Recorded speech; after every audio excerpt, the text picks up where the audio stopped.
গত ক্লাসে আমরা কলোরিমিটার পড়েছিলাম এবং কলোরিমিটারের পিডিএফ ফাইলটা আমি মেসেঞ্জার গ্রুপে আপলোড করেছি, হয়তো তোমরা অনেকে দেখেছো। সেইটা তোমরা প্র্যাকটিক্যাল খাতায় লিখবে, প্লাস এই সামনে যে আইটেমটা আছে 1 নম্বর আইটেম, এই 1 নম্বর আইটেমের জন্য ওই নোটটা জরুরি। ঠিক আছে, আমি বলে দিয়েছি যে ওখান থেকে কি কি মুখস্থ করা লাগবে। একটা হচ্ছে প্রিন্সিপালস অফ ফটোমেট্রি, তারপরে বিয়ার্স ল, ল্যাম্বার্টস ল, তারপরে হোয়াট ইজ ওডি, তারপরে হাউ ওডি ইজ ক্যালকুলেটেড ফ্রম ট্রান্সমিটেন্স, যে 2 মাইনাস লগ টি যেটা, সেটা কিভাবে হলো সেটার অঙ্কটা, এবং calculation of photometry. Calculation of photometry হচ্ছে লাস্টে যেটা আছে, যে concentration of unknown is equal to absorbance of unknown into concentration of standard divide by absorbance of standard. এই যে সূত্রটা, এই সূত্রটা মুখস্থ করা লাগবে। ঠিক আছে, এই কয়টা জিনিসই ওখান থেকে মুখস্থ করা লাগবে, বাকিটা প্র্যাকটিক্যাল খাতায় লেখা লাগবে। আর আচ্ছা, আমরা ক্লাস শুরু করি, তাহলে আমরা বাকিটা জিনিসগুলো ক্লিয়ার হয়ে যাবে। ঠিক আছে, Recording in progress. so today our topic is clinical biochemistry, and in this class we will cover the first item, inshallah. So yeah, the topics of this item are SI unit, laboratory hazards, photometry, sample collection. SI unit is most probably discussed in card 1, and it is written very clearly and very clearly in page numbers most probably 10 of ABC of Biochemistry. ABC of Biochemistry 10 নম্বর পৃষ্ঠায় অথবা তার আশেপাশে দেখবা SI unit সম্বন্ধে এক পাতারও কম লেখা আছে, ওইটা মুখস্থ করতে হবে। ওটা শর্ট নোট আসে, খুবই ফ্রিকুয়েন্টলি শর্ট নোট আসে। ঠিক আছে, what is SI unit, how it is calculated, এটা পড়ে নিবা। হ্যাঁ, এটা মুখস্থ করে ফেলবা, তাহলে গেল SI ইউনিট। ঠিক আছে, তাহলে SI ইউনিট গেল। এরপর আছে ল্যাবরেটরি হ্যাজার্ডস। ল্যাবরেটরি হ্যাজার্ডস এটা তোমাদের প্র্যাকটিক্যাল করাই দিছিলাম, হয়তো অনেকের খাতা টাতা কোথায় আছে না আছে, সেজন্য আমি এই নোটটা আবার কিন্তু ওই আমাদের মেসেঞ্জার গ্রুপে দিয়ে দিয়েছি। এইটা তোমরা আবার যদি কেউ লিখে না থাকো লিখে ফেলো। আর হচ্ছে এখান থেকে তোমার এই আইটেমের জন্য যেটা পড়া লাগবে সেটা হচ্ছে what do you mean by laboratory hazards, number 1. Number 2, what are the types of laboratory hazards? Number 3, what is biological hazard or biohazard? And number 4, what are the agents that causes biohazard? এই চারটা প্রশ্ন এই note থেকে পড়বা। তাহলে আমি আবার বলছি, what is laboratory hazards, what are the types of laboratory hazards, number 3, what is biohazard or biological hazard, number 4, what are the agents that causes biological hazard. ঠিক আছে, এই চারটা প্রশ্ন তোমরা ইয়া থেকে পড়বা। তো বায়োলজিক্যাল হ্যাজার্ড কি? The Hazard caused by biological agent. What are the common biological agents? Number 1, HIV. Number 2, HBS, hepatitis B, hepatitis C, তারপরে ট্রিপোনামা প্যালাইডাম। এগুলো হচ্ছে কমন ল্যাবরেটরি হ্যাজার্ড। ঠিক আছে, কমন হ্যাজার্ড, হ্যাজার্ড মানে কি মনে আছে? বলো দেখি কার মনে আছে? হ্যাঁ, ঝামেলা। ঝামেলা, ভেরি গুড, ঝামেলা। ঝামেলা, হ্যাজার্ড আর প্রবলেম মানে কি? প্রবলেম, সমস্যা। What is the difference between hazard and problem? Hazard আগে থেকে প্রবলেম হচ্ছে আসে, আর হ্যাজার্ড হচ্ছে নিজে থেকে। হ্যাজার্ড এর ঝুঁকি বা বিপদ থাকে। সবই আসে রে বাবা, হ্যাজার্ডও আসে, প্রবলেমও আসে। হ্যাঁ, হ্যাজার্ড প্রবলেম দুটোই আসে, but you have to face the problem, but you can avoid the hazard. You can avoid the hazard by taking some precautions. ঠিক আছে, যেমন তুমি মাস্ক পরতেছো, মাস্ক পরে তুমি করোনা ভাইরাসকে প্রিভেন্ট করতে পারো। করোনা ভাইরাসের যে হ্যাজার্ড গুলা, এইটা তুমি মাস্ক পরে স্যানিটাইজার ইউজ করে প্রিভেন্ট করতে পারো। হ্যাঁ, তো এইটাকে আমরা বলি হ্যাজার্ড, ঝামেলা। ঠিক আছে, তুমি মাস্ক না পরে ঘুরে বেড়াচ্ছ, এরপরে বলছো আমার করোনা হয়েছে, ঝামেলা হয়েছে, অক্সিজেন লাগতেছে, এগুলো হচ্ছে হ্যাজার্ড। ঠিক আছে, so hazards can be prevented. Laboratory hazards যেমন তোমার এই বায়োলজিক্যাল হ্যাজার্ড গুলো প্রিভেন্ট করা যায়। কিভাবে প্রিভেন্ট করা যায় সেগুলো ওই নোটের মধ্যে লেখা আছে, ঠিক আছে? যেমন আমরা টিকা নিচ্ছি, টিকা যাতে করে এটাকে আমরা হ্যাজার্ড প্রিভেন্ট করতে পারি। হ্যাঁ, আমরা নিয়মিত পড়াশোনা করতে যাতে ফেলের হ্যাজার্ডটাকে প্রিভেন্ট করা যায়। কিন্তু পরীক্ষা হচ্ছে প্রবলেম, পরীক্ষা আসবেই, পরীক্ষা আসবেই এবং you have to face the problems. হ্যাঁ, problem you have to face, এটাকে আসবেই, এটা দুনিয়াতে আসবেই। কিন্তু hazard if you take some precautions, তাহলে তুমি এই হ্যাজার্ড গুলাকে তুমি অ্যাভয়েড করতে পারো, ঠিক আছে? এটাকে আমরা বলি হ্যাজার্ড। আচ্ছা, তাহলে গেল ল্যাবরেটরি হ্যাজার্ড, যেহেতু আমাদের আজকের টপিক না, তাহলে ল্যাবরেটরি হ্যাজার্ড গেল। ফটোমেট্রি আমি গত ক্লাসে পড়া দিচ্ছি। আজকে হচ্ছে আমাদের স্যাম্পল কালেকশন। স্যাম্পল কালেকশন, ঠিক আছে? এইটার নোটও আমি দিয়ে দিব। এই নোটটা তোমরা অবশ্যই প্রিন্ট করে রাখবে। আর যদি এখন প্রিন্টের ফ্যাসিলিটি না থাকে, এইটা দেখে দেখে নোট করবা, খাতায় খাতায় নোট করে এইটাকে প্রিজার্ভ করবা, কারণ এগুলো কিন্তু বইয়ে নাই। আজকে যে ক্লাসটা আমি নেব সেটার পড়াশোনা কিন্তু এবিসি অফ বায়োকেমিস্ট্রিতে নাই, বইয়ে আছে অবশ্যই। তাহলে আমি পেলাম কোথায়? এগুলা বিভিন্ন বায়োকেমিস্ট্রি স্ট্যান্ডার্ড ক্লিনিক্যাল বুক থেকে আমি কালেক্ট করেছি। এগুলা সচরাচর তোমরা যে বইগুলো পড়ো সেগুলোতে পাবে না, ঠিক আছে? যেমন লিপিন কটে নাই, হারপারে নাই, এগুলা ক্লিনিক্যাল বায়োকেমিস্ট্রি কিছু বইতে থেকে অনেক জিস্ট করে এগুলো পড়া। কাজেই ক্লাসটা নোটটা অবশ্যই তোমরা প্রিজার্ভ করবে। হ্যাঁ, খাতায় পারো, এই ফাইলটা প্রিন্ট করে পারো, যেভাবে পারো, ঠিক আছে? বেটার খাতায় লিখে নেওয়া, তাহলে পড়াও হবে, লেখাও। সো আমরা স্টার্ট করি স্যাম্পল কালেকশন। তো so first of all, what is sample? Portion or part of a specimen that is usually measured is sample. So what is a specimen? The portion of material available for analysis is a specimen. ঠিক আছে? তাহলে তুমি blood দিতে গেছো, তোমার কাছ থেকে 5 ml blood নিয়েছে, দিস ইজ এ স্পেসিমেন। ওই 5 ml ব্লাড কে সেন্ট্রিফিউজ করার পরে প্লাজমা বানায় বা সিরাম বানায়, ওখান থেকে 10 মাইক্রোলিটার, 1000 মাইক্রোলিটারে হয় 1 ml, ঠিক আছে? 10 মাইক্রোলিটার নিয়ে তোমার মেশিনে বসাইছে, তাহলে ওই যে 10 microlitre, that is sample. Clear? তাহলে তোমার কাছ থেকে যে 5 ml ব্লাড নিল সেটা হচ্ছে স্পেসিমেন, আর ওই যে 10 মাইক্রোলিটার দিয়ে মেশিনে বসাইছে সেটা হচ্ছে sample. Clear? So this is the difference between sample and specimen. I think it is clear to you. So common samples in biochemistry are blood, urine, body fluid. Different types of transcellular fluids such as peritoneal fluid, pericardial fluid, cerebrospinal fluid. These are all common samples in biochemistry. Besides, saliva and GIT secretions are also common samples in biochemistry, biochemical laboratory. But most common sample is blood. Urine sample. Urine sample, there are some types of urine sample. One is untimed or random specimen. What do you mean by random specimen? The specimen which has no relation with time. Patient ল্যাবে আসছে, সঙ্গে সঙ্গে সে doctor তাকে advice করছে urine টেস্টের, সে তখনই urine দিল। হ্যাঁ, ডাক্তার সাহেব তাকে বলে দেয়নি যে আপনি সকালে যাবেন বা রাতে যাবেন বা দুপুরে যাবেন, এরকম কিছু বলে নাই, বা ল্যাব থেকেও চাচ্ছে না যে আপনি সকালে আসেন। তাহলে এটাকে আমরা বলবো random specimen, the specimen which has no relation with time. Clear? Untimed or random specimen.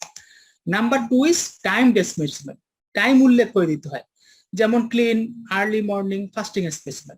সকালের যে বাসি পেশাব, যেটা বাথরুমে না করে সরাসরি ল্যাবরেটরিতে দিতে হয়, হ্যাঁ, সেটাকে আমরা বলবো clean, early morning, fasting specimen. অথবা কিছু কিছু স্যাম্পল আছে যেগুলো টাইম উল্লেখ করে দেয়, যেমন ইউরিনের কর্টিসল করা হয়। কর্টিসল একটা হরমোন, তোমরা জানো, অ্যাড্রিনাল গ্ল্যান্ডের হরমোন। সেটাকে মেজার করতে গেলে আমরা বলি যে বিকালে আসবে, 5টায় 6টায়, এভাবে উল্লেখ করে দেয় ডাক্তার যে আপনি বিকালে ওই সময় এই স্যাম্পলটা। তো এরকম যদি উল্লেখ করে দেয় তাহলে এটাকে আমরা বলবো যে টাইম স্পেসিমেন। এবং দেখো প্রতিটা কথার আগে ক্লিন আছে, ক্লিন আছে। ক্লিন মানে কি? পরিষ্কার। পরিষ্কার বলতে কি বোঝায়? যে জেনিটাল এরিয়াটা পরিষ্কার করে নিতে হবে। হ্যাঁ, না হলে জেনিটালিয়ার যে যদি কোনো ব্যাকটেরিয়া লেগে থাকে সেটা ইউরিনের সাথে মিশে ওটাকে কন্টামিনেট করে ফেলবে, এই জন্য কি এটা ক্লিন বলা হয়। নিয়ম হচ্ছে জেনিটালিয়া ভালো করে পরিষ্কার করে এরপরে ইউরিন কালেক্ট করা। এরপরে ক্যাথেটার স্পেসিমেন, কিছু কিছু পেশেন্টে ক্যাথেটার লাগানো থাকে। What is catheter? Catheter is a tube that is inserted through the urethra to the bladder. কিছু কিছু রোগীর ইউরেথ্রা অবস্ট্রাকশন থাকে, হ্যাঁ, যেমন প্রোস্টেট বড় হয়ে যায় বা স্টোন থাকে সেসব রোগীদের, বা ধরো স্ট্রোকের রোগী যারা নিজে নিজে পেশাব করতে পারছে না, বিছনা নষ্ট হয়ে যায়, তাদেরকে ক্যাথেটার পরে দেওয়া হয়। তো ক্যাথেটার থেকেও আমরা ইউরিন কালেক্ট করতে পারি। এরপরে সুপ্রাপিউবিক স্পেসিমেন, অনেক সময় ক্যাথেটার দেওয়াই যাচ্ছে না, এত ব্লক ক্যাথেটার দেওয়া যাচ্ছে না, অথবা ক্যাথেটার কোনো কারণে ব্লক হয়ে গেছে, তখন মানে পিউবিক সিম্ফাইসিসের অ্যান্টেরিয়র অ্যাবডোমিনাল ওয়ালে পিউবিক সিম্ফাইসিসের 2 সেন্টিমিটার অ্যাবভ একটা বড় একটা নিডল ইনসার্ট করে আমরা ব্লাডার থেকে সরাসরি ইউরিন কালেকশন করতে পারি। So these are the types of urine specimen. ঠিক আছে। Precautions for urine collection: the patient's genitalia should be cleaned. For collection of urine from children, the scrotal or perineal region is first cleaned. বাচ্চাদের ক্ষেত্রে তোমার scrotum এবং perineum area এটাকেও clean করতে হয়। এবং বড়দের ক্ষেত্রে সবসময় বলে দিতে হবে যে জেনিটালিয়া আগে পরিষ্কার করে নেবেন। এটা বলার নিয়ম আর কি, কেউ যদিও বলে না। আচ্ছা, এখন একটা কিন্তু খুব একটা জরুরি প্রশ্ন, precautions for 24 hour urine collection. আর একটা স্পেসিমেন ইউরিন আছে 24 আওয়ার ইউরিন, এটাকে পেশেন্টকে বলা হয় সারাদিনের পেশাব। 24 আওয়ার ইউরিন কালেকশন, এইটা পরীক্ষার সময় রিটেনে আসে, ভাইবা ধরা হয়, how will you collect 24 hour urine specimen. ঠিক আছে। Number 1, the bladder should be emptied at the beginning of collection and the urine is discarded. তাহলে পেশেন্টকে প্রথমে কি বলতে হবে? ধরো পেশেন্টকে ডাক্তার সাহেব অ্যাডভাইস করছে যে 24 আওয়ার ইউরিনারি প্রোটিন, বা এটাকে সংক্ষেপে লিখে দেয় কি ইউটিপি, ইউরিনারি টোটাল প্রোটিন, প্রেসক্রিপশনে লেখা থেকে ইউটিপি, ইউরিনারি টোটাল প্রোটিন। সেক্ষেত্রে কিন্তু র্যান্ডম বা এক হঠাৎ করে স্পেসিমেনের মধ্যে ইউরিনের মধ্যে কতটুকু প্রোটিন আছে এস্টিমেট করলে হবে না।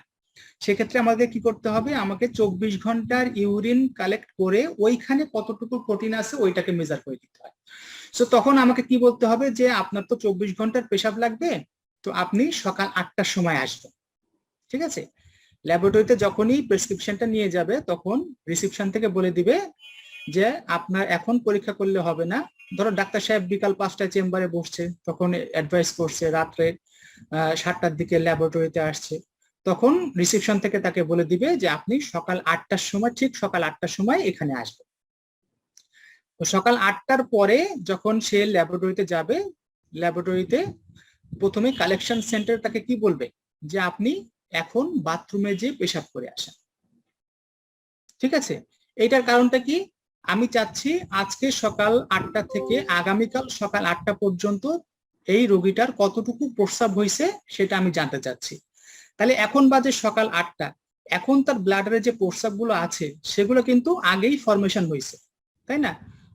ধরো সে সকালে উঠছে 6টায় এসে সে একবার পেশাব করছে, এরপরে এই 2 ঘন্টার মধ্যে কিন্তু তার কিছু ইউরিন কালেক্ট হয়ে ব্লাডার জমা আছে। তাহলে আমাকে প্রথমেই তাকে বলতে হবে যে আপনি বাথরুমে যে পেশাব করে আসেন আগে।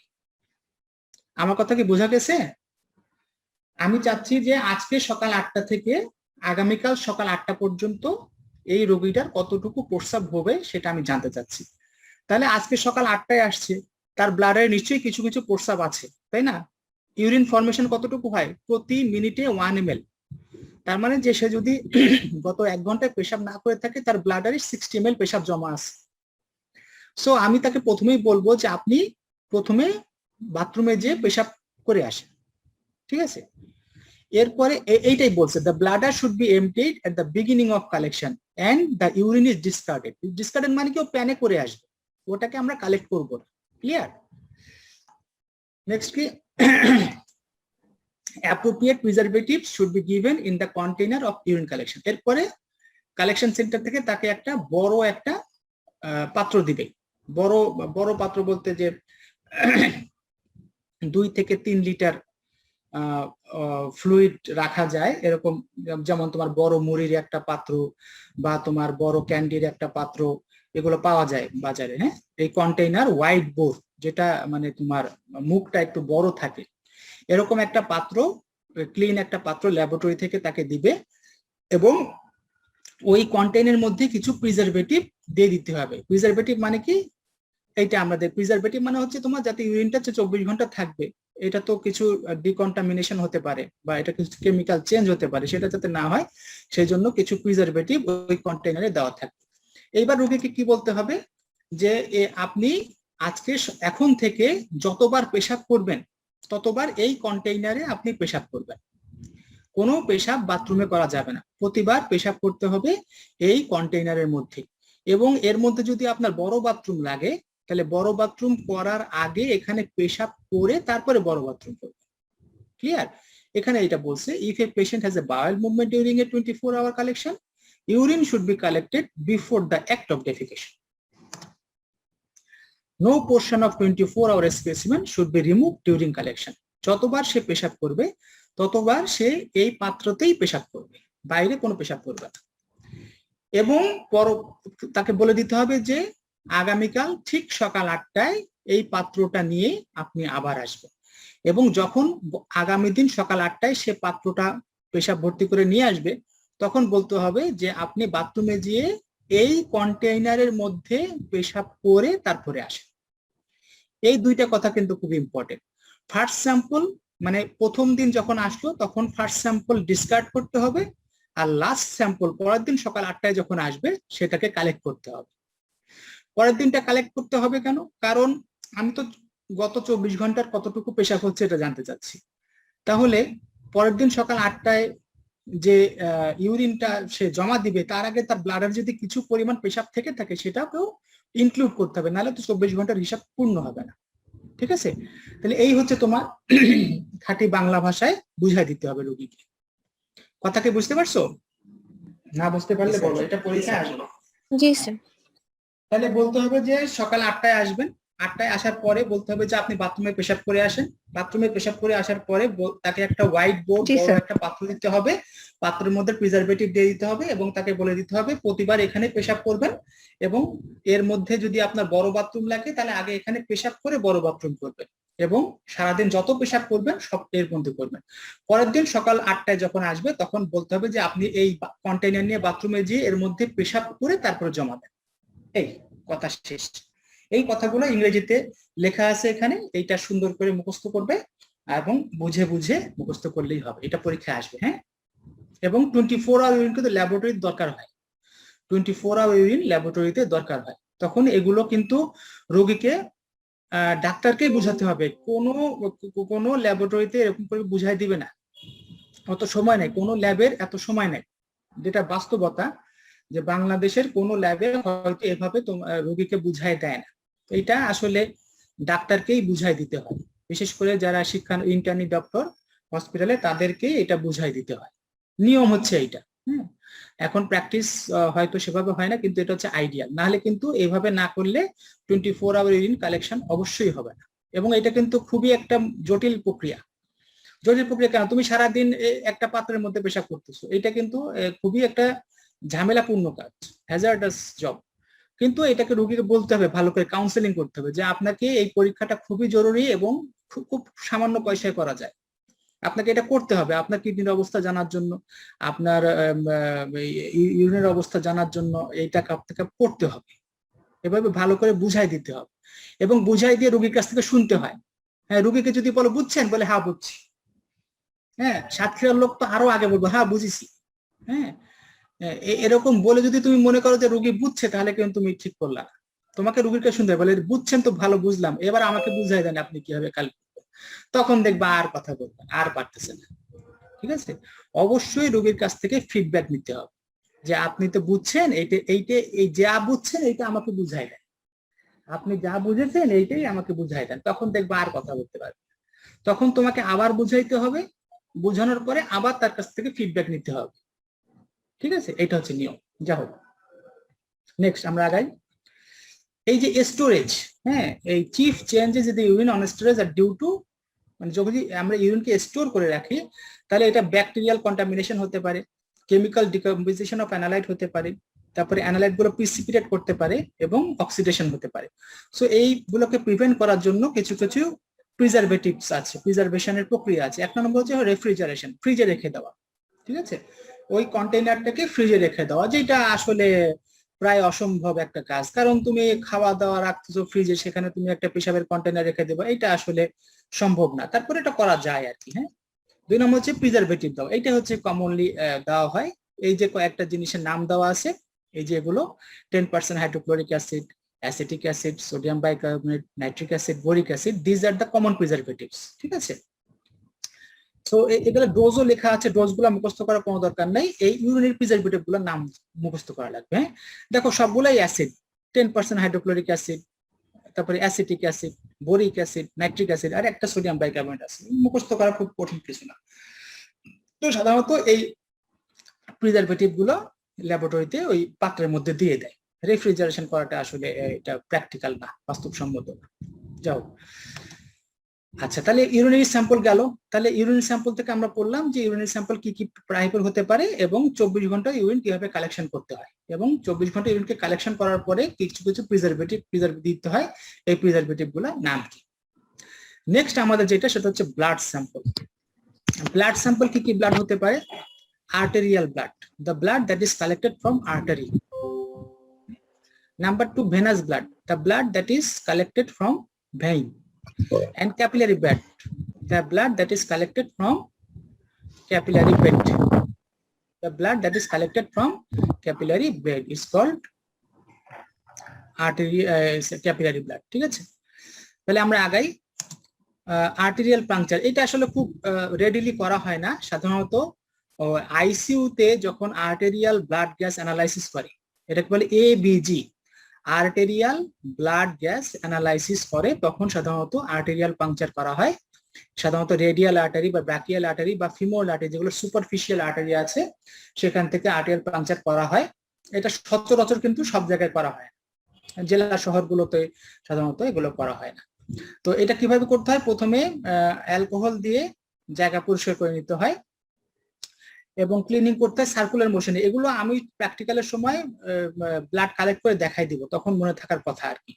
জাস্ট জেনে রাখো যে সার্কুলার মোশনে এটা, মানে ধরো এখান থেকে তুমি কালেক্ট করবে, আমি একটু দেখাই দিই।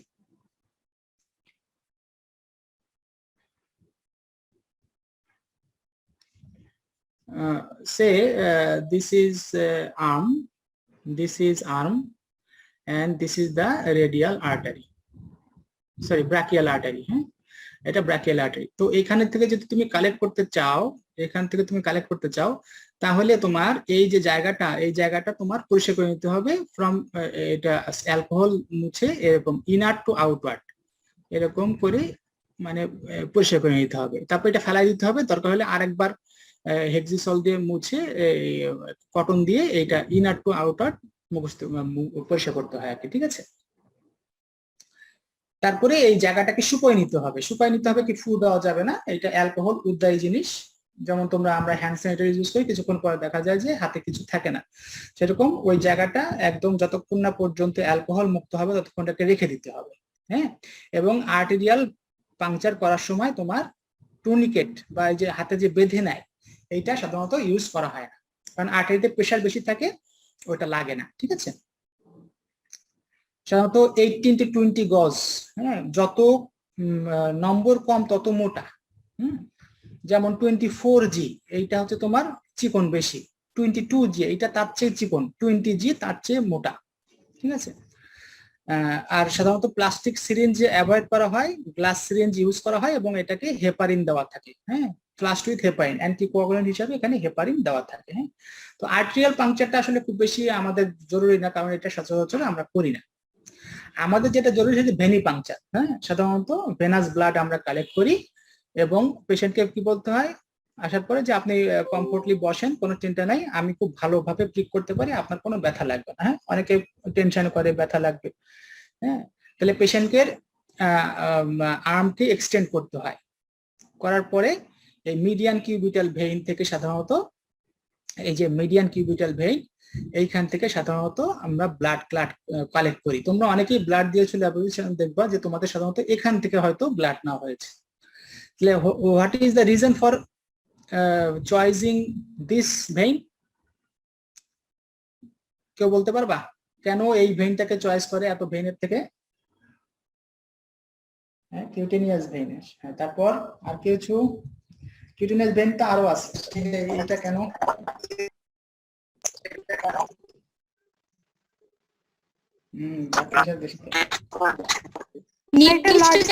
larger vein. হ্যাঁ হ্যাঁ, Large. কি বললা বুঝিনি। আচ্ছা যা হোক, হচ্ছে না, আমি বলে দিই। এর তিনটা কারণ। এক নম্বর হচ্ছে এটা সুপারফিশিয়াল ভেইন, নাম্বার 2 এটা হচ্ছে হোয়াইট বোর্ড, এটা একটু মোটা ভেইন, নাম্বার 3 হচ্ছে এটা ফিক্সড থাকে। হ্যাঁ, যেমন এইটা ছোট একটা ভেইন কিন্তু এটা ফিক্সড থাকে। তোমার আমাদের তো দেখো ডটসাম অফ হ্যান্ড অনেক ভেইন দেখা যায়, কিন্তু এগুলো দেখবা হাত দিলে নড়ে যায়, এটা হাত দিলেই কিন্তু ফুট করে নড়ে যায়। কাজে এখান থেকে যদি তুমি প্রিক করতে চাও, this is also superficial vein, এখান থেকে যদি তুমি প্রিক করতে চাও তাহলে দেখবা যে এটা ফুট করে নড়ে গেছে, মিসপ্রিক হয়েছে, ঠিক আছে। কিন্তু এই ভেইনটা সাধারণত ফিক্স থাকে, এই ভেইনটা ফিক্স থাকে, ফলে এই ভেইনটাকে আমরা সাধারণত ভেইনি পাংচারের জন্য চয়েস করি, ঠিক আছে। এইটাকেও একইভাবে পরিষ্কার করে টনিকেট ইউজ করা হয়। টনিকেট মানে কি, একটা এই যেখান থেকে কালেক্ট করে তার 2 থেকে 3 সেন্টিমিটার উপরে একটা বাঁধন দেয়। হ্যাঁ, এটাকে বলা হয় টুনিকেট। এটা বানানটা হচ্ছে TOURNIQUET, কিন্তু এটাকে আসলে উচ্চারণ হচ্ছে টুনিকেট। টুনিকেট ইজ ভেনিপাংচার নো বলছে, আসলে এটা টাইপিং মিস্টেক, এখানে হবে টুনিকেট ইজ রিকোয়ার্ড, এখানে হবে টুনিকেট ইজ রিকোয়ার্ড, টুনিকেট ইজ রিকোয়ার্ড, ঠিক আছে। কেটে দিই এখন।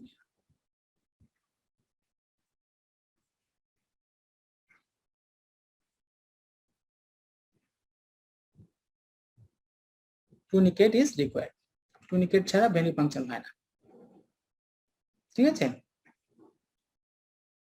নেক্সট, আচ্ছা, টুনিকেট কোথায় বাঁধতে হয়? সাধারণত 4 to 6 inches above the intended puncture site, and tourniquet should not be left in position for more than 1 minute. 1 মিনিটের বেশি হলে কি হয়, এটা গ্যাংগ্রিন হওয়ার চান্সেস। হ্যাঁ, and patient should not be allowed to palm the fist while it is in place.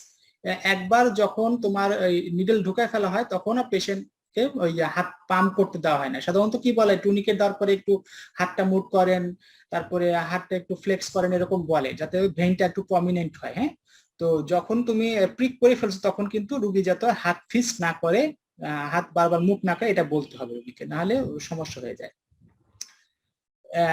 এবং এইটা choice of needle is also 19 to 22 গজ। এগুলো সাধারণত বাচ্চাদের ক্ষেত্রে আরো চিকন নিডল ইউজ করা হয়, এগুলো আর কি। হ্যাঁ, আচ্ছা, এখন এই কথা, এই 3টা বুলেট আছে, এই 3টা বুলেটটা কিন্তু খুব important. when blood collection is complete, the tourniquet should be released and then needle is withdrawn. আগে টুনিকেট খুলতে হয়, পরে নিডল খুলতে হয়। The patient should hold a dry gauze pack over the puncture site for 15 minutes with the arm raised. সাধারণত দেখো যে ওইখানে একটা অ্যালকোহল গজ দিয়ে দেয় যেখান থেকে কালেক্ট করা হয়, তারপরে ওই যে আর্মটাকে ফ্লেক্স করে ফেলা হয় এবং হাতটা একটু উঁচু করে রাখা ভালো, এটা 15 মিনিট রাখলে এটা এমনি বন্ধ হয়ে যাবে। And the needle is then separated and blood is expelled to the specified container. একবার দেখবা যে একটা নিডল থেকে যখন ওইটাকে টেস্ট টিউবের মধ্যে ঢালে তখন আগে নিডলটা খুলে নেয়। একটা সিরিঞ্জের মধ্যে কয়েকটা সিরিঞ্জ তোমাদের দেখাইছিলাম কিনা, সিরিঞ্জে কয়েকটা অংশ আছে, একটা হচ্ছে নিডল থাকে, তারপরে বডি থাকে, প্লাঞ্জার থাকে, যেটা দিয়ে পুশ করে। হ্যাঁ, তো ওই যখন ব্লাডটাকে কন্টেইনারে ঢালা হবে তখন অবশ্যই নিডলকে খুলে নিতে হবে, ঠিক আছে। নিডল খুলে নেওয়ার উদ্দেশ্য কি, যাতে করে তোমার ছোট জায়গা দিয়ে যাওয়ার জন্য আর বেশি ভেঙে না যায়, ব্লাড সেলগুলো ভেঙে না যায়, সেজন্য তোমার এইটাকে ইয়ে করা হয়, ঠিক আছে। এই আর স্কিন পাঞ্চার কি, যদি সামান্য পরিমাণ ব্লাড নেওয়া হয় তাহলে স্কিন পাংচার করা হয়। যেমন তোমার ব্লাড গ্রুপ করার সময় 1 ফোঁটা রক্ত লাগে, 3 ফোঁটা রক্ত লাগে, তখন তোমার স্কিন পাংচার করা হয়। তারপরে তোমার ওই যে এখন যে ইয়ে করে গ্লুকোমিটার দিয়ে ব্লাড টেস্ট করে, 1 ফোঁটা রক্ত লাগে, তখন স্কিন পাংচার করা হয়। তারপরে তোমার ক্লটিং টাইমের সময় স্কিন পাংচার করা হয়, ঠিক আছে। সাধারণত অ্যাডাল্ট এবং গ্রোন চাইল্ডে ফিঙ্গার টিপ থেকে করা হয়, এবং না পারলে ইয়ার লোব থেকেও করা যায়, কানের লতি যেটাকে আমরা বলি, কানের লতি থেকেও এটাকে কালেক্ট করা যায়। হ্যাঁ, আর যদি বেশি ছোট বাচ্চা হয়, একদম মানে এক দিনের 2 দিনের বাচ্চা, তখন ওই আঙ্গুল খুব ছোট থাকে, সেখান থেকে কালেক্ট করা আসলে একটু ভয়ের কাজ হয়ে যায়। তখন তোমার মানে তোমার বিগ টো মানে পায়ের বুড়ো আঙ্গুল অথবা পায়ের যে গোড়ালি, ছোট বাচ্চাদের গোড়ালি, সেখান থেকেও কালেক্ট করা হয়, ঠিক আছে।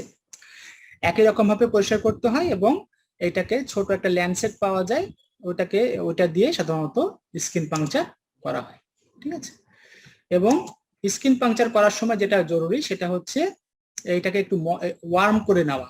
হ্যাঁ, একটু ওয়ার্ম করে রাখলে তোমার ব্লাডের ফ্লোটা ভালো হয়, এবং প্রিক করার পরে বেশি স্কিউজ করা যায় না, টেপাটেপি বেশি করা যাবে না। এবং প্রথম ফোঁটা, এই যে লাস্ট যে লাইনটা দিছে, the first drop of blood is wiped of, the first drop of blood is wiped of, this is very important. প্রথম ফোঁটা রক্তটা পরিষ্কার করে মানে ফেলে দিতে হয়, ঠিক আছে। তো আমার ক্লাসের টাইম শেষ হয়ে যাচ্ছে, আর 6 মিনিট আছে, ঠিক আছে, 6 মিনিট আছে। কন্টেন্ট তো খুব বেশি নাই, ঠিক আছে। তাহলে আমি একটু বের হয়ে যাই, আরেকবার ঢুকি। হ্যাঁ, একটু রিল্যাক্স করো তোমরা, তাহলে আমি ক্লাসটা কেটে দিয়ে আবার ঢুকছি, ঠিক আছে। জি স্যার। ওকে, তারপরে কথাবার্তা হবে। আচ্ছা, তোমাদের সবার টিকা নেওয়া হয়ে গেছে? টিকা কারো বাকি আছে নাকি? সেকেন্ড ডোজ কারো বাকি আছে? কার? স্যার আমার বাকি আছে স্যার। কেন? স্যার ওই যে স্যার করোনা স্যার সাসপেক্ট ছিলাম স্যার। তো ডেট কবে হয়েছে? কবে দিতে পারবে? স্যার সুস্থ হয়েছিলাম স্যার এই আগের মাসের স্যার 1 তারিখের দিকে, তো আজকে স্যার 2 তারিখে, এখন কি স্যার নিয়ে নেব? হ্যাঁ, নিয়ে নাও।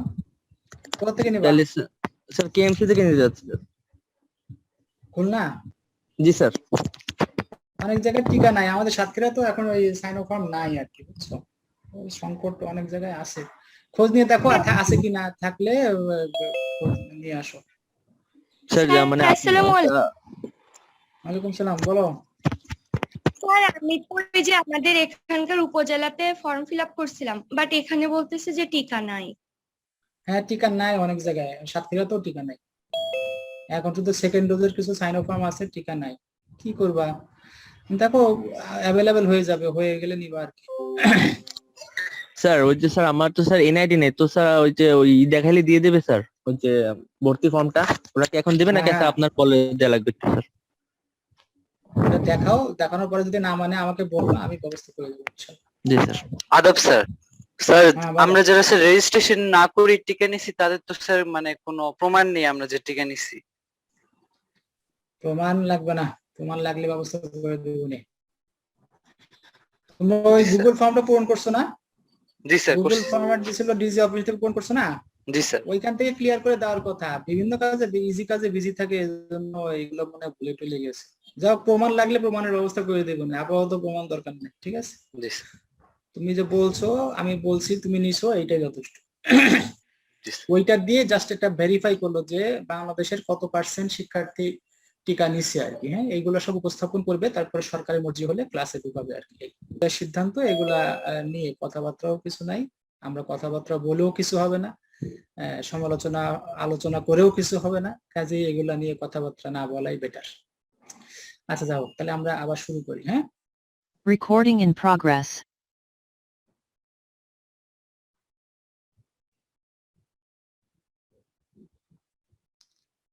আচ্ছা, measures to be taken to prevent hemolysis during blood collection.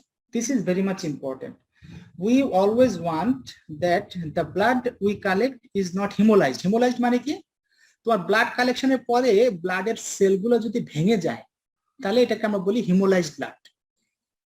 একটা ব্লাডের মধ্যে ব্লাড সেলগুলো যদি ভেঙে যায়, ইনট্যাক্ট না থাকে, তাহলে সেই ব্লাডটাকে আমরা বলবো হিমোলাইজড ব্লাড। হিমোলাইজড ব্লাড আমরা কেন চাই না? হিমোলাইজড ব্লাড আমরা কেন চাই না? কারণ আমরা যে অ্যানালাইসিসটা করি, আমরা যে ধরো তুমি ব্লাডের গ্লুকোজ মাপবা, এই গ্লুকোজটা কোথাকার গ্লুকোজ তুমি মাপতে যাচ্ছ? ইন্ট্রাসেলুলার ফ্লুইড না এক্সট্রাসেলুলার ফ্লুইডের? বলো তো। ব্লাড গ্লুকোজ যে আমরা মাপতে চাচ্ছি, এই গ্লুকোজটা আমরা কোথাকার গ্লুকোজ মাপতে যাচ্ছি, এক্সট্রা সেলুলার ফ্লুইডে না ইন্ট্রাসেলুলার ফ্লুইডের? Sir extracellular fluid. এক্সট্রাসেলুলার ফ্লুইডে। আমরা কিন্তু সেলের ভিতরের কি আছে না আছে এগুলো আমাদের জানার মানে ডাক্তার হিসেবে ইন্ট্রাসেলুলার ফ্লুইডে কি কি আছে না আছে এগুলো রিসার্চের কাজ, ঠিক আছে? As a doctor or physician or laboratory person, we don't actually wanting to know what is the amount of analyte in within the cell. So আমরা সবকিছু চাচ্ছি আউটসাইড দ্য সেলের। এখন যদি সেলের ভিতরে জিনিস, সেলটা যদি ভেঙে যায়, সেলের মেমব্রেনটা যদি ডিসরাপ্ট হয়ে যায়, এবং তাহলে কি হবে, সেলের ভিতরে জিনিসপত্র এক্সট্রা সেলুলার ফ্লুইডের সাথে মিশে একাকার হয়ে যাবে, তাহলে কি ফলস একটা ইনক্রিজ রেজাল্ট আসবে। ধরো আউটসাইড অফ সেল এক্সট্রাসেলুলার ফ্লুইডে পটাশিয়ামের কনসেন্ট্রেশন কত, only 4 to 6 millimole per litre, whereas within the cell কতটুকু থাকে, 140 মিলিমোল পার লিটার। তাহলে সেলটা যদি ভেঙে যায় তাহলে তোমার রেজাল্ট কত আসবে, 150 মিলিমোল পার লিটার। এটা কিন্তু অবাস্তব জিনিস। কাজেই আমরা সবসময় চাই যেই ব্লাডটা আমি কালেক্ট করব সেটার যাতে হিমোলাইসিস না হয়। ক্লিয়ার? সেজন্য এটা কিন্তু very much important. We always want that the blood we collect is not haemolysed. So এইটা যাতে না হয় সেই জন্য কিছু কিছু মেজার নিতে হবে। এই মেজার গুলো কি কি? 1 number, at the puncture site no alcohol should be left over. যে হেক্সিসলটা তুমি মাখাইছো, অ্যালকোহলটা মাখাইছো, ওইটাকে রেখে দিতে হবে, তাহলে বাতাসে ওইটা একটু 1-2 সেকেন্ডের মধ্যে শুকিয়ে যাবে। 2 number, the syringe and needle must be dried. এইটা সাধারণত এখন তো ওয়ান টাইম সিরিঞ্জ ইউজ করে, এগুলো ড্রাই হয়। আগেকার দিনে তোমার ওই গ্লাস সিরিঞ্জ ইউজ করতো, যেটাকে বারবার ইউজ করতো, বয়লিং করে করে বারবার ইউজ করতো। তাহলে বয়লিং করার পরে প্রেসার কুকারে দেওয়ার পরে তো ওর মধ্যে কিছু ময়েশ্চার লেগে থাকতো।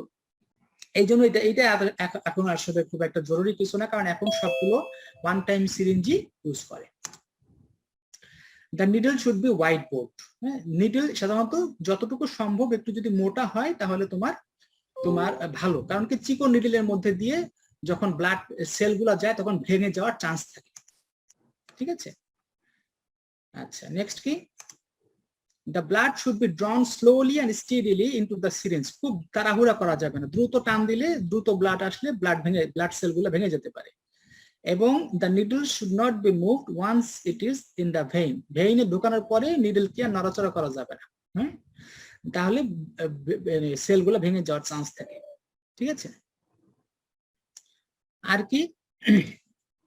The container into the blood is placed should be cleaned and dried. Blood collect করার পরে যে টেস্ট টিউবের মধ্যে ব্লাডটা রাখতে হবে সেটাকে অবশ্যই ক্লিন হতে হবে এবং ড্রাই হতে হবে। And blood should be expelled slowly and gently into the container with the syringe tip touching the side of the container after removal of the needle. এটা আমি তোমাকে দেখাই দিব যখন ক্লাস করব। যখন কালেক্ট করা হয় তখন নিডল খুলে টেস্ট টিউবের প্রান্ত বেয়ে ফটাস করে ছেড়ে দিলে হবে না। টেস্ট টিউবের প্রান্ত দিয়ে আস্তে আস্তে গড়ায় গড়ায় যাতে ব্লাডটা নিচে পড়ে সেটার দিকে খেয়াল করতে হবে। ঠিক আছে?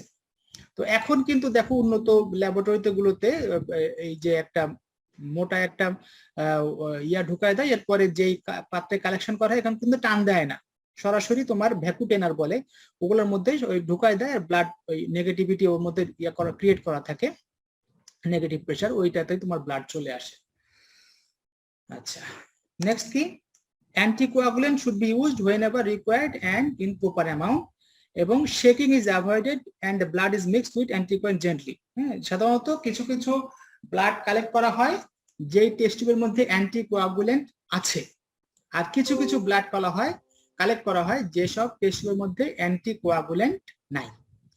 সো যদি ব্লাডকে অ্যান্টিকোয়াগুলেন্টের সাথে মিক্স করতে হয় তাহলে জেন্টলি, আস্তে করে, স্লোলি এবং ঝাঁকাঝাঁকি করা যাবে না।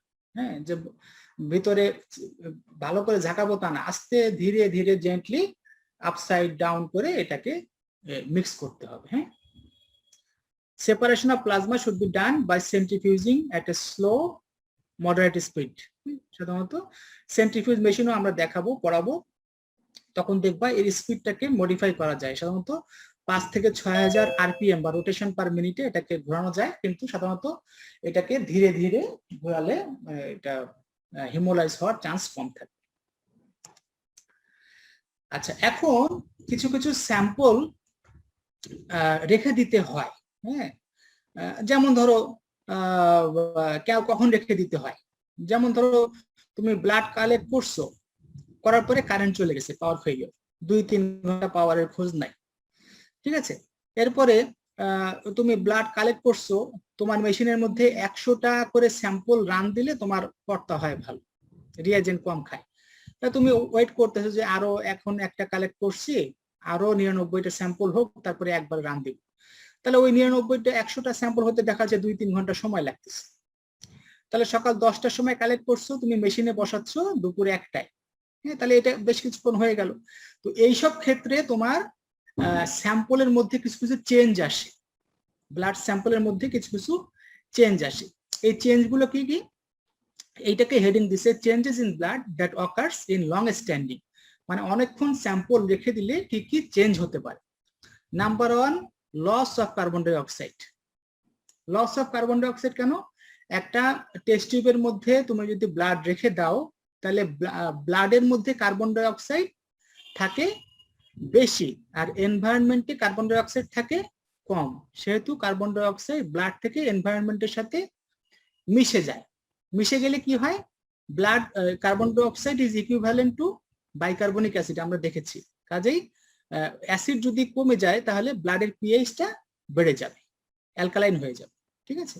কাজে আমরা ব্লাডের পিএইচটা কিন্তু সঠিকভাবে নির্ণয় করতে পারবো না। তাহলে এইটা প্রিভেনশনের উপায় কি?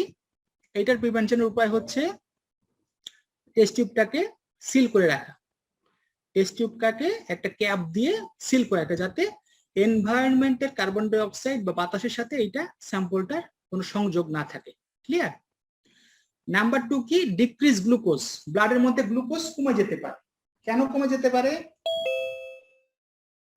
ধরো ব্লাড যখন কালেক্ট করছি তখন ব্লাডের মধ্যে গ্লুকোজ ছিল 10 মিলিমোল পার লিটার। সকাল 10টার সময় ব্লাড কালেক্ট করছি, তখন ব্লাডের মধ্যে গ্লুকোজ ছিল 10 মিলিমোল পার লিটার। দুপুর 1টার সময় তুমি ব্লাড স্যাম্পল রান দিয়েছো, তখন গ্লুকোজ পাইলা 8 মিলিমোল পার লিটার। এই 2 মিলিমোল পার লিটার কোথায় গেল? বলো দেখি কেউ, এই 2 মিলিমোল পার লিটার কোথায় গেল? বলতে পারবা কেউ? স্যার ডায়াবেটিস রোগীর ক্ষেত্রে কি ইউরিন না, সবার ক্ষেত্রে, নরমাল তোমার ক্ষেত্রেও হইতে পারে। স্যার জারিত হয়ে গেছে, অক্সিডেশন হয়েছে। ওরে বাবা, জারণ বিজারণ, জারণ বিজারণ, এসব জারণ বিজারণের কথা বাংলা কথা সুইটের বলো। কারণে, ঘামের কারণে। তুমি ব্লাড নিছে, এর মধ্যে সোয়েটার কি আসতেছে? তুমি ব্লাড নিয়ে টেস্ট টিউবে রেখে দিছো সকাল 10টায়। জি স্যার। এবার স্যার তুমি ব্লাড মেশিনে সেলে বসাইছো একটু শক্তি লাগতেছে সেজন্য খরচ হয়ে গেছে। হ্যাঁ হ্যাঁ, কি বলছো? ব্লাড সেলে খরচ হয়ে গেছে, ওখান থেকে শক্তি নিয়ে রেসপিরেশন খরচ হয়ে গেছে, এইটা একটা মোটামুটি কাছাকাছি গেছে। আচ্ছা আমি বলতেছি, তুমি সকাল 10টায় ব্লাড নিয়েছো, ওই ব্লাডের মধ্যে ধরো তোমার 10 মিলিমোল পার লিটার গ্লুকোজ আছে, মানে ইসিএফ এ। হ্যাঁ, তুমি ওটা যদি সঙ্গে সঙ্গে রান পরীক্ষা করতে তাহলে 10 মিলিমোল পার লিটারই পাইতা। কিন্তু তুমি ওইটাকে কোনো কিছু না করে ওই স্যাম্পলটাকে রেখে দিছো, একটা সময় মেশিনে বসাইছে, তখন দেখছো যে তার ব্লাড সুগার হয়ে গেছে 2 মিলিমোল পার লিটার। এটার কারণটা কি? ব্লাডের এক্সট্রা সেলুলার ফ্লুইড থেকে গ্লুকোজ সেলের ভিতরে ঢুকে যাবে, নরমালি ঢোকার কথা, ঠিক আছে। যদি কোনো প্রিজারভেটিভ দিয়ে না রাখা হয় তাহলে blood glucose extra cellular fluid থেকে সেলের, মানে ধর আরবিসি আছে, ডাব্লিউবিসি আছে, অনেক ধরনের সেল আছে ব্লাডের মধ্যে, ওই সেলগুলোর মধ্যে ঢুকে যাবে। হ্যাঁ, ঢুকে গিয়ে গ্লাইকোলাইসিস হবে। এটা হচ্ছে নর্মাল নিয়ম, নর্মাল পাথওয়ে, তাই না? কাজে আমি যদি কোনো অ্যান্টি গ্লাইকোলাইটিক এজেন্ট দিয়ে না রাখি তাহলে কিন্তু তোমার ব্লাডের গ্লুকোজ আস্তে আস্তে কমে যাবে। With time consumed the blood sugar in extracellular sugar in blood in extracellular fluid is decreased by the course of time, ঠিক আছে। সেজন্য এটাকে অ্যান্টিগ্লাইকোলাইটিক দিয়ে রাখা হয়। অ্যান্টিগ্লাইকোলাইটিকের নাম কি? Sodium fluoride. মনে থাকবে, লিখে রাখো, sodium fluoride, NaF, sodium fluoride দিয়ে রাখা হয়। এটা অ্যান্টিগ্লাইকোলাইটিক। হ্যাঁ, এটা গ্লাইকোলাইসিসের একটা এনজাইম আছে ইনোলেজ, 10টা যে স্টেপ আছে ওটার মধ্যে খুব সম্ভবত লাস্টে যে ফসফোইনল পাইরুভেট থেকে যখন পাইরুভেট হয়, এই সময় একটা এনজাইম লাগে ইনোলেজ। ইনোলেজ এনজাইমটাকে প্রিভেন্ট করে তোমার অ্যালোস্টেরিক্যালি সকল স্টেপকে বন্ধ করে দেয়, ঠিক আছে। কাজে সোডিয়াম ফ্লোরাইড যদি দিয়ে রাখো তাহলে এইটা হবে না। এই দাগগুলো পড়তেছে কেমনে? হ্যাঁ, এই রোল নম্বর 3 এসব দাগ দিচ্ছ কেন? দাগ দিও না। আচ্ছা, হ্যাঁ মুছে দিতে, গুড। তারপরে decrease urea and production of ammonia. এই ইউরিয়া কেমনে কমে যায়? ওই ব্লাডের মধ্যে যদি কোনো ব্যাকটেরিয়া থেকে থাকে তাহলে ব্যাকটেরিয়া গুলো কি করে, ইউরিয়াকে আস্তে আস্তে খেয়ে ফেলে অ্যামোনিয়াতে রূপান্তর করে। তারপর যেহেতু গ্লাইকোলাইসিস হচ্ছে তাহলে conversion of pyruvate to lactate, and conversion of glucose into lactate হতে পারে, and passage of substances through the RBC membrane. RBC যদি অনেকক্ষণ রেখে দেওয়া হয় তাহলে ভেঙে যেতে পারে এবং আরবিসির ভিতর থেকে পটাশিয়াম, ফসফেট এগুলো বাইরে এসে ফলস পজিটিভ বা ইনক্রিজ রেজাল্ট দিতে পারে। সো এই চেঞ্জ গুলো যাতে না হয় সেজন্য আমাদের কি করতে হবে, এইটাকে প্রিভেন্ট করার জন্য ক্যাপ লাগায় রাখতে হবে, এইটাকে প্রিভেন্ট করার জন্য অ্যান্টি গ্লাইকোলাইটিক দিয়ে রাখতে হবে, এইটাকে প্রিভেন্ট করার জন্য তোমার কি করতে হবে, তাড়াতাড়ি করে স্যাম্পলকে রান দিতে হবে। এই দুটো প্রিভেন্ট করার জন্য অ্যান্টি গ্লাইকোলাইটিক দিলেই হবে। এবং এইটা প্রিভেন্ট করার জন্য আরবিসি যাতে না ভাঙে, যাতে হিমোলাইসিস যাতে না হয় সেটার দিকে খেয়াল রাখতে হবে। ঠিক আছে? এখন এটা ভেরি মাচ ইম্পর্টেন্ট একটা জিনিস, what is plasma, what is serum. তাহলে serum is the liquid portion of blood after clotting. আমরা জানি ব্লাডকে রেখে দিলে ক্লট হয়ে যায়, তাই না? ব্লাডকে একটা টেস্ট টিউবে যদি রেখে দেওয়া হয়, এটা blank test tube. Blank test tube কাকে বলে? যে টেস্ট টিউবের মধ্যে কিছু নাই সেটাকে আমরা বলি ব্ল্যাঙ্ক টেস্ট টিউব। আর যদি টেস্ট টিউবের মধ্যে কোনো অ্যান্টিকোয়াগুলেন্ট দেওয়া থাকে তাহলে সেটাকে আমরা ব্ল্যাঙ্ক টেস্ট টিউব বলি না। ঠিক আছে? তাহলে একটা ব্ল্যাঙ্ক টেস্ট টিউব বা যে টেস্ট টিউবের মধ্যে কিছু নাই সেই টেস্ট টিউবের মধ্যে আমি যদি ব্লাড দিয়ে রেখে দেই, এটাকে যদি 5 থেকে 10 মিনিট রেখে দেই তাহলে 10 মিনিট পরে আমরা দেখব যে ব্লাডটা ক্লট হয়ে গেছে। এই ক্লটেড ব্লাডকে আমরা যদি সেন্ট্রিফিউগেশন করি ইন দ্য সেন্ট্রিফিউজ মেশিন তাহলে উপরে একটা হলুদাভ পদার্থ পাই, হলুদাভ তরল পাই। এই yellowish liquid is seen at the top of the sample. This is called serum. আর যদি আমরা ব্লাডকে কালেক্ট করি যেই টেস্ট টিউবের মধ্যে অ্যান্টিকোয়াগুলেন্ট মেশানো আছে, সেইটাকে কালেক্ট করার পরে 1 মিনিট একটু।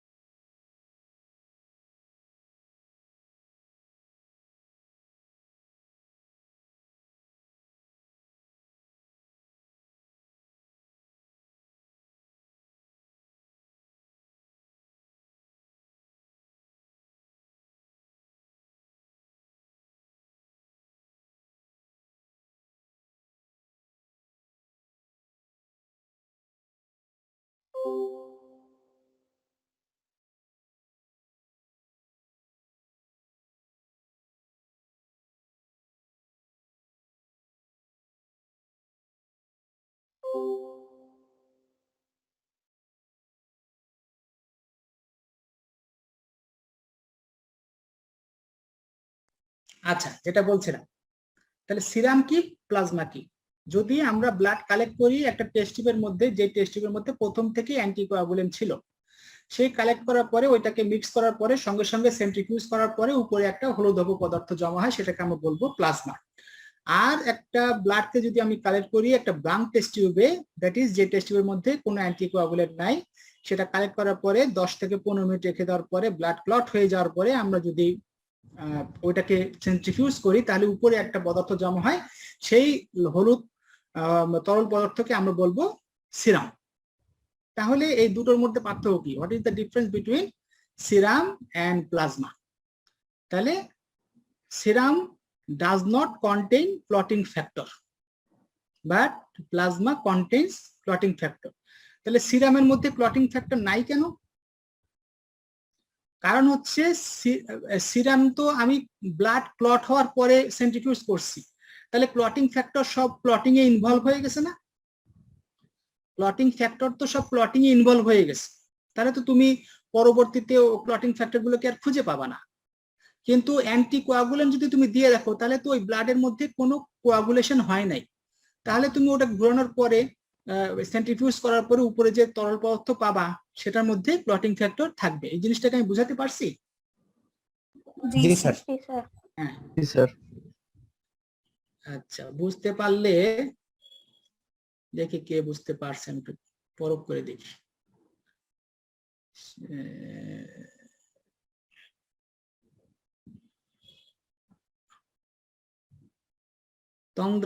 তন্দ্রা ঘোষ আছো?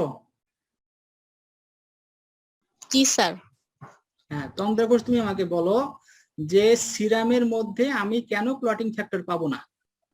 স্যার কারণ আমরা তো স্যার ব্লাডটাকে যখন ওই টেস্ট টিউবে স্যার ইয়ে করেছিলাম তখন তো স্যার ওখানে ক্লটিং ফ্যাক্টরটা জমা হয়েছিল, তারপর যখন সেন্ট্রিফিউজ করেছে তখন তো স্যার ক্লটিং ফ্যাক্টরটা থাকবে না সেরামে, সেরাম তো উপরের অংশটা ছিল স্যার।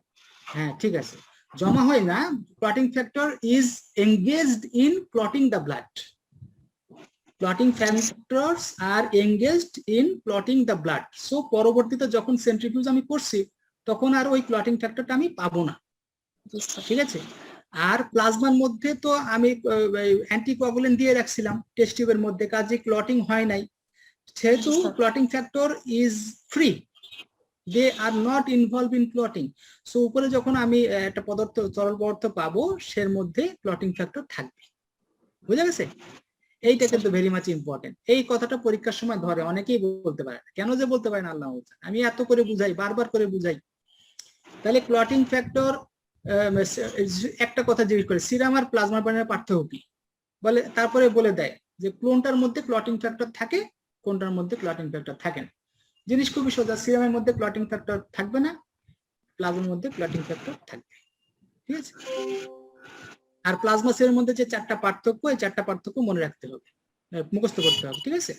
এই পার্থক্যগুলো পরীক্ষার সময় আসবে, রিটেনেও আসবে, ভাইবা ধরা হবে, ঠিক আছে? এই যে এইটা হচ্ছে তোমার এই যে ক্লটেড ব্লাড, হ্যাঁ, এইটা হচ্ছে তোমার সিরাম। উপরে যে অংশটা থাকে এটা হচ্ছে সিরাম। আর এই যে এরকম দেখা, এইটা হচ্ছে তোমার হোল ব্লাড, হ্যাঁ, এটাকে আমরা বলি হোল ব্লাড।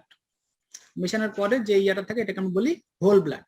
আর এটা তোমার প্লাজমা, এটা তোমার প্লাজমা। প্লাজমার মধ্যে একটুখানি গাঢ় থাকে, একটুখানি ডিপ থাকে কালারটা, আর সিরামটা একটু লাইট কালার হয়, প্রায় একই, কিন্তু এটা একটু লাইট কালার হয় সাধারণত, হ্যাঁ, এই আর কি। Advantage of plasma over serum: plasma obtain from given volume of whole blood is always greater. সাধারণত সিরাম থেকে প্লাজমার পরিমাণ বেশি হয়, এবং সিরাম বানাতে গেলে ওইটাকে 15 থেকে 30 মিনিট রেখে দিতে হয়। সো এটা করতে সময় লাগে, কিন্তু প্লাজমার এইটা প্লাজমার সঙ্গে সঙ্গে আমি ওটাকে সেন্ট্রিফিউজ করলেই আমি প্লাজমা পেয়ে যাই, কাজে আমার সময় লাগে না।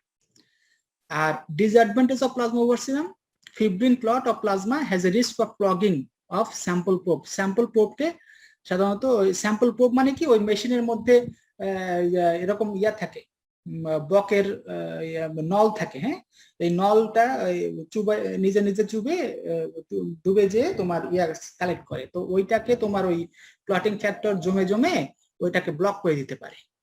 And plasma is also not for electrophoresis. হ্যাঁ, ইলেকট্রোফোরেসিস কোনো প্লাজমা করা যায় না। আমার last topic anticoagulants. Anticoagulants are the chemical agents which prevent formation of clot. When whole blood or plasma is required, anticoagulants are used. Common anticoagulants are, শুধু নামগুলো বড়, heparin, EDTA, EDTA means ethylene diamine tetracetic acid, sodium fluoride agent. এটা important কিন্তু, mode of action: prevents hemolysis, glycolysis by inhibiting the enzyme enolase. Potassium oxalate, সবই calcium chelating agent সাধারণত, হ্যাঁ, calcium chelating agent বলে এগুলোকে, ঠিক আছে? তাহলে এই যে চারটা অ্যান্টিকোয়াগুলেন্ট, এগুলা নাম এবং মোড অফ অ্যাকশন মুখস্থ করবা, ঠিক আছে? তাহলে এই হচ্ছে তোমার ফার্স্ট ইয়া। এইটার ইয়াটা নোটটা আমি দিয়ে দেবো পিডিএফ আকারে। এইটা